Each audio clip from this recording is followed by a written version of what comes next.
तो मान लो कि आपने फाइनली मन बना दिया है कि इस बार ना आपको लेनी है एक ईवी।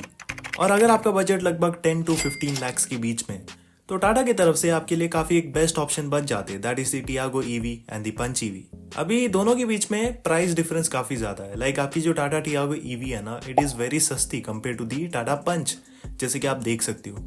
और प्राइसिंग ही एक ऐसा फैक्टर नहीं है, बाकी भी बहुत सारे फैक्टर्स हैं जो कि दोनों ही गाड़ियों के अंदर आपको काफी अलग देखने को मिलेंगे।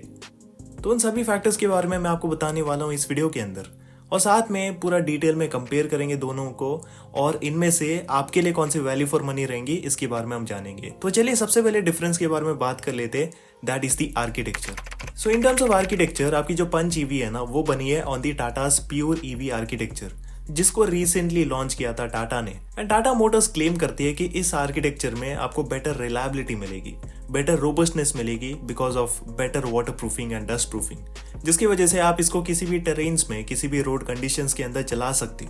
साथ में इसके अंदर आपको better efficiency and better performance भी मिलेगी। अभी ये बस क्लेम किया टाटा मोटर्स ने, लेकिन क्या ये सारे फैक्टर्स एक्चुअल में डिफरेंस लाते आपके रियल लाइफ एक्सपीरियंसेस के अंदर, उसके बारे में चलिए बात कर लेते हैं। अभी दोनों ही व्हीकल्स को मैं पर्सनली एक्सपीरियंस कर चुका हूँ, दोनों का मैं टेस्ट ड्राइव भी ले चुका हूँ। सबसे पहला फैक्टर जो है that is the performance.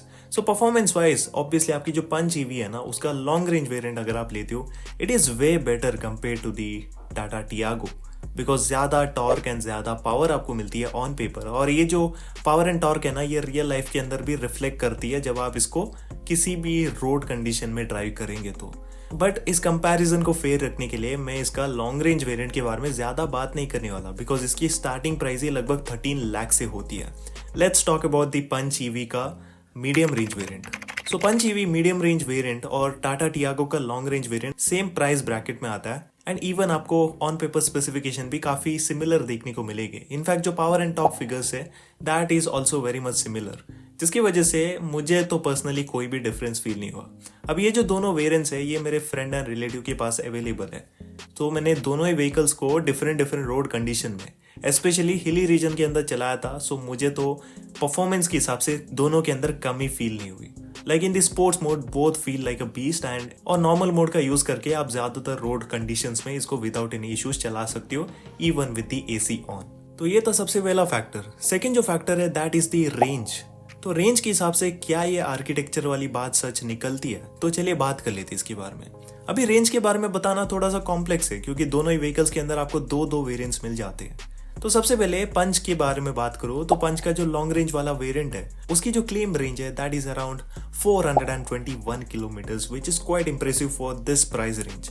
But real life मैंने यूजर रिव्यूज देखे तो वहां पर लोग कह रहे थे कि ये जो गाड़ी है ना, वो लगभग 300 किलोमीटर्स की जो रियल लाइफ रेंज है ना, वो निकाल सकती है, विच is again quite good. Okay, ये मैंने मैक्सिमम रेंज आपको बताई। कुछ लोग ऐसा भी क्लेम कर रहे थे कि 250 किलोमीटर्स की रेंज उनको मिल रही है, बट मैं ऑलवेज मैक्सिमम को कंसिडर करता हूँ, बिकॉज रेंज निकालना बस कार के ऊपर डिपेंड नहीं करता, आपके ड्राइविंग एक्सपीरियंस के ऊपर भी काफी ज्यादा डिपेंड करता है। सो ये जस्ट मैंने आपको अपने नॉलेज के लिए बता दिया। बाकी प्रॉपर कंपैरिजन के लिए मैं आपको पंच का मीडियम रेंज वाला जो वेरिएंट है उसकी रेंज बता देता हूँ, और टाटा टियागो के बारे में भी बात कर लेते हैं। दोनों ही Tata Tiago long range and Punch medium range के अंदर आपको 315 किलोमीटर्स की क्लेम्ड एवरेज मिलती है। बट रियल लाइफ में अगर आप दोनों को प्रॉपर वे में चलाएंगे तो थोड़ा सा डिफरेंस फील होगा। लाइक मेरे फ्रेंड के साथ ये जो टियागो ईवी का लॉन्ग रेंज है वो अवेलेबल है, और उसके हिसाब से और बहुत सारे यूजर रिव्यूज के हिसाब से, बहुत सारे कस्टमर्स के हिसाब से, इसमें जो रियल लाइफ रेंज है ना that is around 170 to 180 kilometres. और आपका जो पंच ईवी का मीडियम रेंज वेरिएंट है, even though same claimed range है, लेकिन according to most of the user reviews इसके अंदर लगभग 200 किलोमीटर्स की जो रियल लाइफ रेंज है ना, वो ये एक्सट्रैक्ट कर सकती है, which is quite good. Okay, basically यहाँ पर भी आपके ड्राइविंग स्टाइल पर डिपेंड करता है, बट जो भी नंबर्स मुझे हाईएस्ट देखने को मिले उन्हीं नंबर्स को मैं आपके सामने अभी रख रहा हूँ। सो उसके हिसाब से आई गेस ये आर्किटेक्चर वाली जो भी चीज़ है ना, वो डेफिनेटली वर्क कर रही है रियल लाइफ में। बाकी जस्ट आपके नॉलेज के लिए बता दूं कि टाटा टियागो का एक मीडियम रेंज वाला वेरिएंट भी आता है, जिसके अंदर 250 किलोमीटर्स की क्लेम्ड रेंज है, बट इन रियल लाइफ जो यूजर रिव्यूज है उनके हिसाब से लगभग ये व्हीकल मैक्सिमम 130 किलोमीटर्स की जो रेंज है ना, वो ये एक्सट्रैक्ट कर सकती है इस व्हीकल से, in the real life condition. और याद रखना जो भी मैंने अभी आपको नंबर्स बताया ना, it is with AC, without AC आपको और भी ज्यादा रेंज मिलेगी। बट बिना एसी के आजकल कौन चलता है, ऑलरेडी इतनी ज्यादा गर्मी बढ़ चुकी है। अभी रेंज के बारे में बहुत सारी चीजें मैंने बता दी ना। अभी रेंज वाइज कौन सा वेरिएंट आपको लेना चाहिए, कौन सी आपके लिए वैल्यू फॉर मनी रहेगी, उसके बारे में भी मैं आपको थोड़ी देर में बताऊंगा। लेकिन उससे पहले कुछ और भी इधर उधर वाली चीजें जान लेते हैं। लाइक जब आप ईवी लेते हो ना, तो सबसे पहली चीज आप एक्सपेक्ट करते हो better looks, which looks like an EV. और ईवी के लुक्स अगर आपको चाहिए, that you will get in the Tata Punch. Tata Punch का जो फ्रंट प्रोफाइल है, it looks like proper EV. Connected आपको लाइट का सेटअप मिलेगा, सीक्वेंशियल इंडिकेटर्स आते हैं, प्रॉपर एनिमेशन भी इसके अंदर आता है। वही एक प्लस पॉइंट है इस व्हीकल का। साथ में इसका काफी क्लीन डिजाइन है। इसका ग्रिल अगर आप देखते हो तो पूरा व्हाइट कलर के अंदर आपको मिलेगा।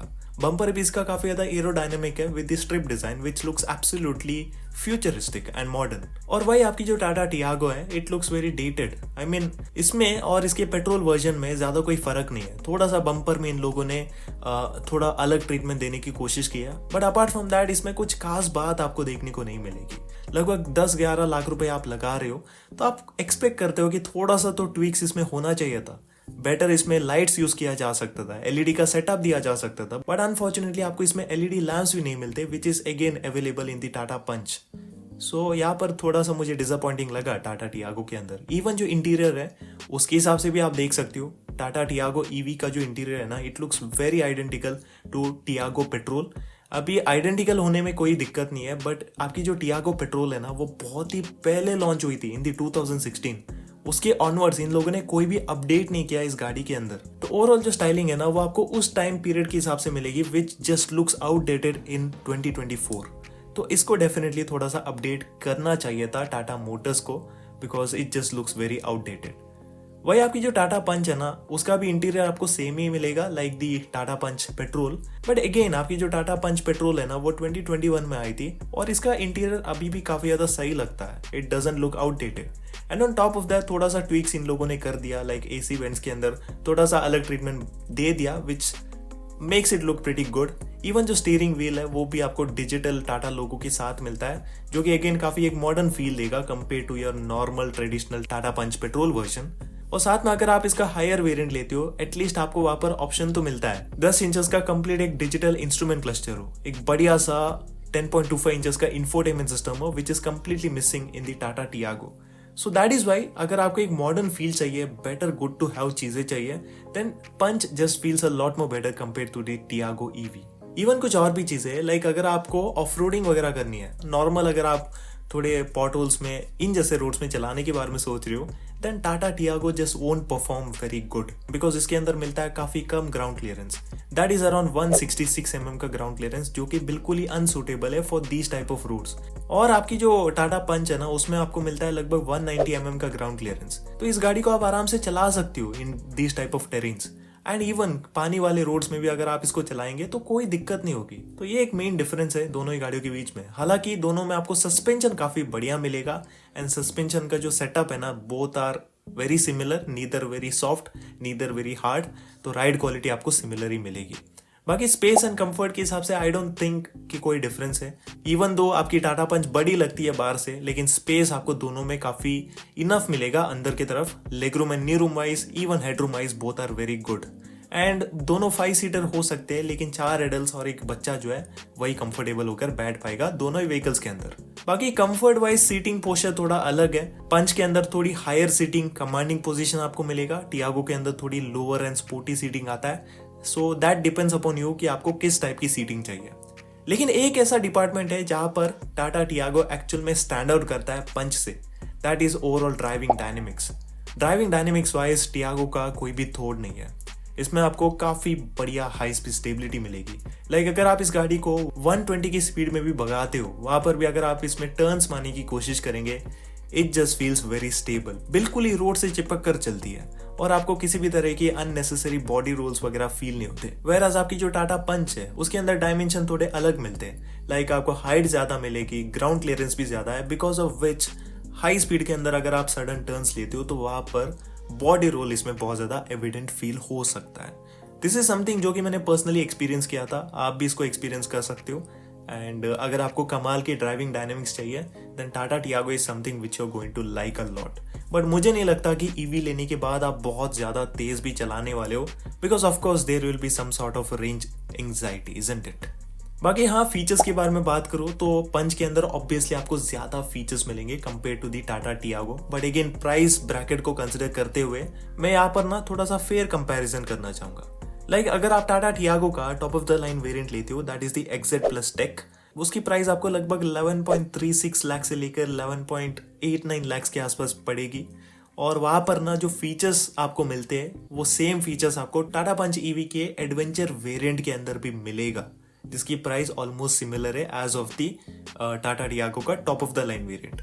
हाँ, हो सकता है कि एक दो फीचर आपको टाटा टियागो के अंदर ज्यादा मिले, बिकॉज ऑब्वियसली एक टॉप मॉडल है, बट उतना भी ज्यादा डिफरेंस नहीं है। तो इसलिए फीचर के साथ आप ज्यादा कॉम्प्रोमाइज नहीं करने वाले हो with the Tata Punch EV का lower variant. So that is why अभी फाइनली चलिए बात कर लेते हैं वैल्यू फॉर मनी फैक्टर के बारे में। अभी ये फीचर्स वाली जो मैंने बात बताई थी, इसके हिसाब से मैं यहाँ पर कंक्लूड करना चाहूंगा कि टाटा टियागो का अगर आप हायर वेरिएंट लेने का सोच रहे हो देन आप मत लेना। उसके हिसाब से आप पंच का जो है एडवेंचर वेरिएंट या फिर उसका जो स्मार्ट प्लस वाला वेरिएंट है वो ले सकते हो। दोनों में आपको गुड टू हैव सारे फीचर्स मिलेंगे एंड इवन रेंज भी आपको काफी अच्छी मिलती है। लाइक मीडियम रेंज वेरिएंट में भी आपको 315 किलोमीटर की मिलेगी range, which is again similar to Tata Tiago का लॉन्ग रेंज वेरिएंट। सो उतना पैसा स्पेंड कर रहे हो, go with a better product, go and buy the Tata Punch. बाकी थोड़ा सा अगर आप स्पेंड कर सकते हो देन मैं आपको रेकमेंड करूंगा कि टाटा पंच ईवी का जो एडवेंचर लॉन्ग रेंज वाला वेरिएंट है उसको भी आप कंसिडर करें। 1 लाख ज्यादा आपको देनी पड़ सकती है, बट ओवरऑल आपको बेटर परफॉर्मेंस मिलेगी एंड ऑल्सो ज्यादा रेंज मिलेगी एंड ऑल्सो उसके अंदर कुछ एक्स्ट्रा फीचर्स एडेड है compare to the medium range variant, जो कि उसको डेफिनेटली ज्यादा वैल्यू फॉर मनी बना देते हैं। सो दैट इज वाई उसके साथ आप डेफिनेटली जा सकते हो, you are going to love it. बाकी अगर आप थोड़ा और पैसा स्पेंड करना चाहते हो, एम्पावर्ड वेरिएंट लेने के बारे में सोच रहे हो, देन आप ले सकते हो, बिकॉज प्राइस टू वैल्यू के हिसाब से it is actually value for money. But मेरी बात माने तो इतना ज्यादा पैसा एक छोटी गाड़ी पर स्पेंड करना बिल्कुल भी समझदारी वाली बात नहीं है। बाकी अगर आपका बजट बहुत ही ज्यादा कम है देन उस हिसाब से मैं तो कहूंगा कि आप टाटा टियागो का जो मीडियम रेंज वाला वेरिएंट है वो ना ले। जितनी भी आपकी रनिंग हो उसको आप कंसिडर ना करें, उससे बढ़िया है कि थोड़ा स्पेंड करके आप लॉन्ग रेंज जो XT वेरिएंट है उसको कंसिडर करो। इनफ आपको रेंज मिलती है। अगर आपको डेली ऑफिस के लिए जाना है, लगभग 50 किलोमीटर्स के अगर आपकी रनिंग है, तो आराम से आप उससे काम चला सकते हो। But medium range variant is not recommended. थोड़ा पैसे आपको सेव करके ज्यादा स्पेंड करना पड़ेगा इधर, अगर आपको लॉन्ग टर्म के लिए एक प्रैक्टिकल चॉइस चाहिए तो। और हाँ, फाइनली अगर आप फास्ट चार्जर लेना चाहते हो, कि अगर आपके अंदर जिद है कि मुझे फास्ट चार्जर की ज़रूरत है, तो यहाँ पर भी मैं आपको बताना चाहता हूँ कि अगर आपकी रनिंग ना दिन में लगभग 60 किलोमीटर से ज़्यादा है तभी आप उसको ले। अगर उससे कम रनिंग है, लाइक 50 किलोमीटर्स या फिर उससे कम रनिंग है, देन फास्ट चार्जर की कोई भी ज़रूरत नहीं है। विदाउट फास्ट चार्जर आराम से आप काम निकाल सकते हो। तो ये था मेरा ओपिनियन जो कि मैं आपको बताना चाहता था इस वीडियो के अंदर। बाकी लेने के लिए आप दोनों को ले सकते हो, both are very good options. But again मैं चाहूंगा कि आप दोनों ही गाड़ियों का इंडिविजुअल ऐसे टेस्ट ड्राइव करें, और जो भी पॉइंट्स मैंने बताया ना इस वीडियो के अंदर उनको भी आप थोड़ा सा देख के पढ़ के एंड फिर जाकर आप अपना डिसीजन लें। बाकी अगर आपको ये वीडियो पसंद आई तो इस वीडियो को लाइक करना बिल्कुल भी मत भूलिएगा। एंड इसी के साथ चलिए मिलता आपसे अगली वीडियो के अंदर।